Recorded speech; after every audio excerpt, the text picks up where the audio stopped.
Hola, buenas tardes. Gracias por estar aquí, por participar en el principio de algo grande, creo yo, y que nos afecta a todos los que tenemos algún vínculo con Mieres y a todos los que tenemos algún vínculo con Asturias.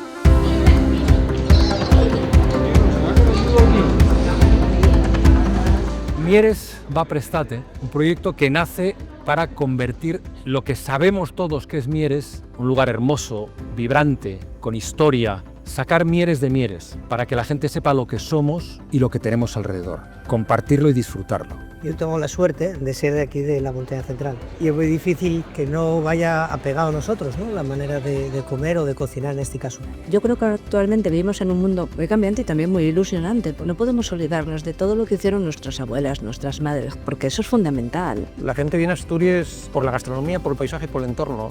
Yo creo que les sorprende la autenticidad de lo que ven. Quizás la clave de lo que Mieres puede aportar es el hecho de ser todavía para mucha gente desconocido. Aunque la actividad principal es la industrial, entendemos que siendo titulares de un patrimonio tan grande, tenemos una obligación por mantener viva la memoria de la minería, eso es lo primero. Segundo, porque es que ese patrimonio tiene un valor en sí. Y luego tercero, porque puede ser un elemento dinamizador. Vamos a volver al pasado, a existir en el pasado para vivir el presente. Mieres tiene algo que no tiene el resto, que es la gastronomía y la cultura. No podemos independizar el deporte sin las otras dos. Emociona llegar arriba de estas zonas, tanto del Polio como de Llosorio, y quedarte impresionada. A mí me impresiona, me late el corazón más deprisa viendo la imagen que tengo delante.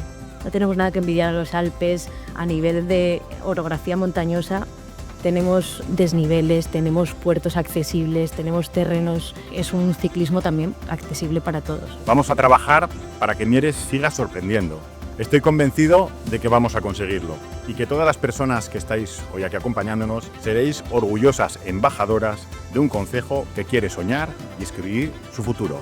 Muchas gracias a todas y a todos por acompañarnos.